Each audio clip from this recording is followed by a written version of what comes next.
Bonjour et bienvenue dans ce nouveau podcast, cette fois sur la blessure de trahison. La blessure de trahison est aussi une blessure émotionnelle qui peut être difficile à vivre. Quand une personne se sent trahie par une autre personne en qui elle avait placé sa confiance, cela va toucher en profondeur la confiance qu'elle a envers les autres, mais aussi la confiance en elle, puisqu'indirectement, elle s'est trahie elle-même. La trahison peut prendre plusieurs formes. On peut parler de tromperie, mais aussi de mensonge, d'infidélité, par exemple. Alors, il est important de se rappeler dès maintenant que la blessure de trahison peut être soignée comme les autres blessures, et cela demandera du temps, du soutien. Cela passera aussi par prendre soin de soi, comme à chaque fois, et puis aussi par chercher des moyens de se reconstruire pour rétablir la confiance en soi. Parce que la guérison de la blessure de trahison, parce que j'emploie quand même le terme guérison, même si je préfère de loin le terme soigner, la guérison de la blessure de trahison implique de retrouver la confiance en soi, en les autres, et aussi en l'univers, en la source. Tant que cette confiance ne sera pas rétablie, cela va être vraiment, vraiment difficile, voire impossible, de lâcher prise. Ce n'est jamais confortable d'aller à la rencontre de ces blessures. Et celle-ci peut en effet être plus inconfortable encore. Idem pour la blessure d'humiliation. C'est-à-dire que c'est assez difficile d'admettre que l'on a trahi d'autres personnes.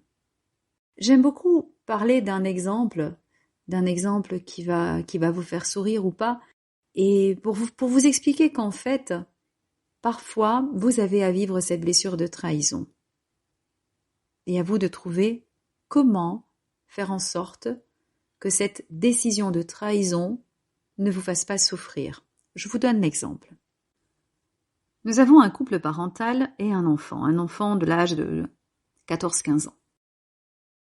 On va dire que l'enfant est un garçon, d'accord ? Le garçon rentre chez lui et avoue à sa maman qu'il a une note dans le journal de classe, ou le cahier de correspondance. En Belgique, on parle plutôt de journal de classe.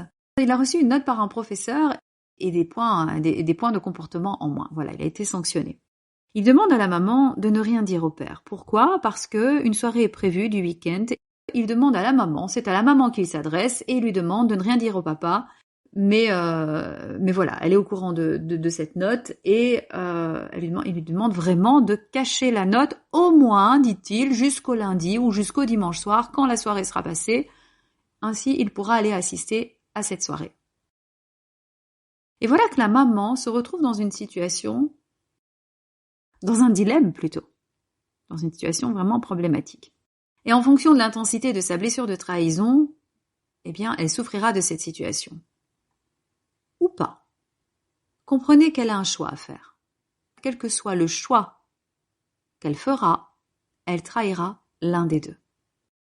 Si elle cache la note au père, si elle ne lui en parle pas, si elle lui ment, eh bien, il y aura trahison pour couvrir son fils. Et si elle parle au père, il y aura trahison parce qu'elle n'a pas su garder le secret. Alors, cet exemple, il pourrait être expliqué autrement, mais il illustre bien que parfois nous nous retrouvons dans des situations où, quelle que soit la décision que l'on prend, on trahira l'une ou l'autre personne. Que faire dans ce cas-là ? Eh bien, la réponse n'est pas si difficile que ça. Dans ce cas-là, il est important de ne pas se trahir soi-même, revenir à soi, être cohérent avec nos valeurs. Bon, évidemment, ce sera au cas par cas, mais ici, comprenez que la trahison, comme l'injustice, comme le rejet, comme l'humiliation, comme l'abandon, en fait, fait partie de la vie, fait partie des expériences de vie. Et nous sommes tous amenés un jour ou l'autre à trahir, à mentir, à cacher, quelles que soient les raisons qui nous poussent à le faire. Le plus important est de ne pas se trahir soi-même et de prendre conscience surtout que tel choix va nous amener à nous trahir nous-mêmes. Parce que là, les conséquences seront plus importantes. Voilà pour ce premier podcast. On se retrouve très bientôt pour un nouveau podcast dans lequel je parlerai des masques, de celui qui souffre de la blessure de trahison. Merci.